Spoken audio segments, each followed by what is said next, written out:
Certains voient l'activité physique comme un investissement pour leur santé et leur bien-être. Vous voulez en faire partie? Bienvenue chez Movemental. Je m'appelle Magali Dubois et je m'adresse particulièrement aux non-sportifs et à tous ceux qui aimeraient enfin réussir à adopter un mode de vie actif dans la durée. C'est en vous partageant des connaissances, des expériences et des points de vue différents que j'ai l'intention de vous aider à bâtir l'état d'esprit et la motivation nécessaires pour le faire. Alors j'espère que ça vous aidera et que vous aurez envie d'en parler autour de vous. Qu'est-ce qui, selon vous, est un élément indispensable pour adopter un mode de vie actif à la fois régulier et durable dans le temps? Eh bien, c'est en partie la manière dont vous représentez l'activité physique et la valeur que vous lui attribuez. Parce que si vous voyez l'activité physique comme une contrainte, comme une corvée, comme quelque chose de douloureux, comme quelque chose qui n'a pas grand intérêt, et là je vais peut-être un peu dans l'extrême, mais si vous avez ce type de représentation, alors c'est quelque chose de limitant pour vous et ça ne va pas vous aider à adopter une activité physique qui soit régulière. Et là où je veux en venir, c'est qu'il y a un certain état d'esprit à avoir si vous voulez adopter un mode de vie actif qui soit à la fois régulier et durable dans le temps. Et si vous n'avez pas squeezé mon superbe générique d'introduction réalisé par Into the Wave, j'en profite pour vous remercier Laurent et Geoffrey pour votre travail. Alors vous m'avez entendu dire que certaines personnes voient l'activité physique comme un investissement. Et si vous aviez été face à moi, j'aurais adoré vous demander qu'est-ce que vous comprenez de ça? Qu'est-ce que vous entendez derrière ces mots? Comme c'est pas le cas, je vais tout simplement vous donner mon point de vue et vous dire ce que je vois par faire de l'activité physique, enfin voir l'activité physique comme un investissement. Alors, je suis pas une grande économiste en la matière, donc s'il y en a parmi vous, peut-être que vous me contredirez, mais je voulais commencer par une définition de l'investissement. L'investissement, c'est une dépense qui est censée nous apporter quelque chose, une forme de richesse à plus ou moins long terme. Et rapporté à l'activité physique, cette dépense, c'est l'effort que je vais faire donc pour accroître mon capital santé, mon capital bien-être. En voyant l'activité physique comme un investissement, vous conscientisez le fait que vos efforts porteront leurs fruits plus tard. Quand on investit par exemple dans l'immobilier, donc on fait le choix d'acheter un appartement, une maison, l'idée ce qu'on vise derrière, c'est quand même de ne plus avoir à payer de loyer pendant toute notre vie, plus avoir à payer de mensualité au-delà de 25 ans par exemple, mais on peut aussi viser de louer un jour cette maison ou cet appartement pour en obtenir des revenus. Quand on investit dans l'activité physique, on va viser également des bénéfices. On va viser par exemple d'améliorer notre condition physique, d'être moins fatigable, de gérer la pression liée au travail, de partager des moments avec d'autres personnes, de tisser de nouveaux liens. On peut aussi chercher à booster un peu sa confiance en soi en progressant au fur et à mesure. Bref, on peut viser plein de bénéfices. Et là, le but, c'est pas de vous faire toute une liste des bénéfices de l'activité physique, mais peut-être ça sera l'objet d'un autre épisode. Mais en tout cas, ce qu'on vise à travers l'activité physique, c'est un impact au niveau de notre bien-être ou au niveau de notre santé. Et là où je veux vraiment en venir avec mon histoire d'investissement, c'est qu'en économie, il existe un ratio qui est destiné à mesurer le gain obtenu de cet investissement, c'est-à-dire ce que je gagne par rapport à ce que ça me coûte. Et là, on parle de retour sur investissement. Et ce retour sur investissement lié à l'activité physique, il peut être très élevé. Vous allez comprendre pourquoi. Je vais vous donner un exemple assez concret. Mais juste avant, en fait, quand on adopte donc un mode de vie actif de manière régulière, de manière durable, comme je vous l'ai dit, on obtient des bénéfices. Mais en réalité, ces bénéfices-là, ils vont se traduire par encore d'autres bénéfices. C'est-à-dire qu'on a nos premiers bénéfices, et ces premiers bénéfices, ils vont avoir un impact bien plus large sur notre environnement, sur notre situation perso, notre situation professionnelle, mais tout ça va prendre du sens au fur et à mesure de mon explication.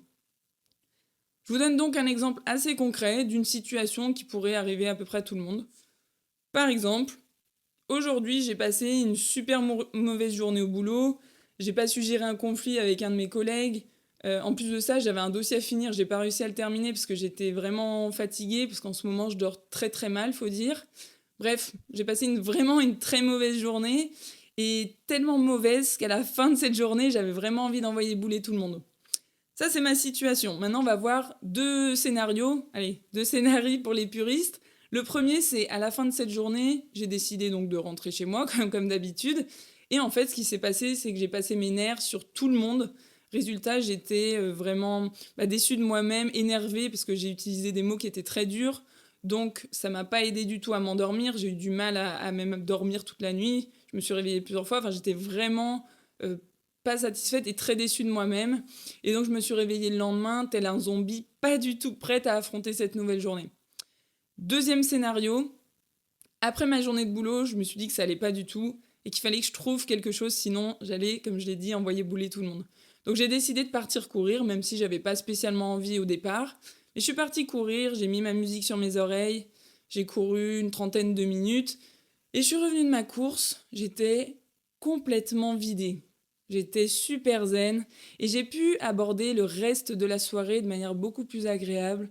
J'ai pu avoir des relations saines avec mon entourage et en fin de journée, au moment d'aller me coucher, je veux dire, eh bien, je me suis endormie comme un bébé parce que j'avais plus ce stress-là et cette pression, cet énervement que j'avais pu traîner toute la journée.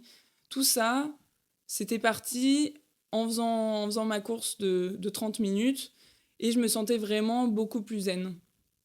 Au final, j'ai passé une bonne nuit et je me suis réveillée le lendemain pleine d'entrain et pleine d'énergie pour affronter cette nouvelle journée. Voilà mon deuxième scénario. Donc vous voyez, deux scénarios différents. Alors là, le but, c'est pas de chercher à comprendre qu'est-ce qui m'a fait passer du premier scénario au deuxième scénario, par exemple. Qu'est-ce qui a fait que j'ai choisi tel ou tel comportement? Ça, c'est quelque chose que je fais, par exemple, en préparation mentale, quand on va analyser la manière dont on perçoit une situation, qu'on va analyser comment on réagit vis-à-vis de ça, au niveau de nos pensées, au niveau de nos comportements, nos émotions. Là, on va pas le faire tout de suite, c'est pas l'intérêt, enfin en tout cas, c'est pas l'objectif de l'épisode. Par contre, et bien sûr, en plus, il pourrait y avoir encore d'autres types de scénarios. C'est un exemple d'ailleurs parmi tant d'autres. Mais là où je veux en venir, c'est que j'avais envie de vous amener à comprendre ce qu'il y a derrière cette détente que m'a procuré l'activité physique.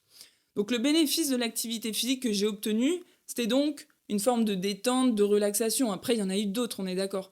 Mais en tout cas, celui qui était peut-être le plus important, c'était celui-ci. Et je vous entends déjà me dire, ouais, mais on peut faire d'autres choses pour se détendre. On peut lire un livre, on peut écouter de la musique calme, on peut parler à un ami. Bien sûr, on peut faire plein de choses.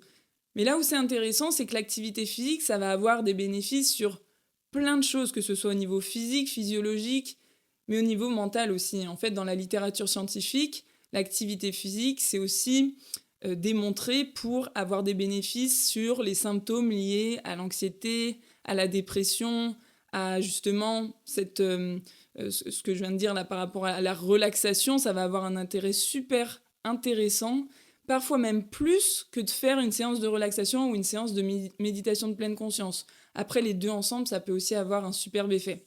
Mais là, pareil, je ne vais pas rentrer dans ce détail-là, c'est pas l'objectif. Mais ce que vous pouvez comprendre, c'est que l'activité physique va avoir donc plein de bénéfices. Là, en l'occurrence, j'ai ciblé la détente, la relaxation. Mais cette détente et cette relaxation, parce que c'est là où je veux en venir, c'est que ça m'aura permis, derrière, dans le deuxième scénario, ça m'aura permis d'avoir des relations avec mon entourage qui sont beaucoup plus saines, qui sont beaucoup plus agréables, et peut-être que si je reproduis ça au fil du temps, peut-être que c'est l'atmosphère générale, l'atmosphère familiale générale qui sera plus détendue, plus agréable. Et peut-être que ça aura un impact aussi sur mes relations au niveau de mon travail, de mes collègues. Vous pouvez imaginer ce que ce bénéfice-là peut avoir si on cherche à plus long terme, par exemple. Parce que là, on était vraiment sur du court terme. Donc vous voyez maintenant à quel point la détente que vous pouvez obtenir influence vos relations sociales et peut-être encore d'autres choses. Maintenant, pour vous aider à mieux comprendre encore ce que je veux dire, derrière ces bénéfices cachés, on va dire, c'est qu'est-ce qui pourrait se passer si vous preniez par exemple le bénéfice plus d'endurance, ou moins fatigable, être moins fatigable.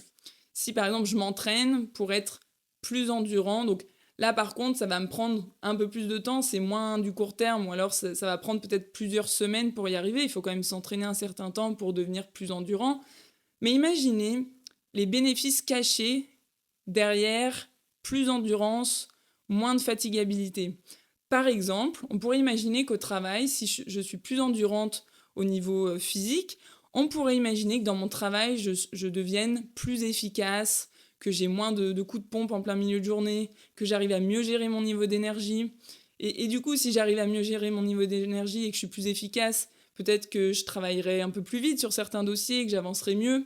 Voilà, imaginez toute cette cascade d'événements qui pourraient se produire avec le bénéfice initial, plus d'endurance ou moins de fatigabilité. Vous voyez ? Donc si vous m'avez écouté jusqu'ici, vous comprenez donc que chaque bénéfice lié à l'activité physique qu'on peut cibler au départ, quand je demande à des personnes à quoi ça sert pour vous de faire de l'activité physique et qu'on me répond ça va me permettre de travailler, renforcer mon cœur ou de renforcer mes muscles. Oui, mais là, renforcer ton cœur, renforcer tes muscles, qu'est-ce que ça va te permettre de plus encore ? Et c'est là où c'est intéressant, parce que c'est ça finalement qui va susciter davantage votre intérêt pour la pratique de l'activité physique et qui va vous donner envie de pratiquer sur le long terme. C'est d'aller voir beaucoup plus loin que ça les répercussions sur votre entourage, votre environnement social, votre situation personnelle et votre situation professionnelle. Donc, à chaque bénéfice lié à l'activité physique, il va y avoir des bénéfices cachés et qui sont bien sûr propres à chacun. Et tout ça, ça va aussi s'inscrire plutôt dans une sorte d'équilibre global. Parce que bien sûr, on n'obtiendra pas le maximum de ces bénéfices cachés si on délaisse complètement l'alimentation, le sommeil, la gestion de notre mental, etc. Mais en même temps, il faut bien commencer quelque part, il faut avancer step by step sur ces différents éléments pour petit à petit en tirer un maximum de bénéfices. J'espère que là, l'épisode touche à sa fin. J'espère que vous comprenez un petit peu mieux ce que je veux dire quand je parle de voir l'activité physique comme un investissement.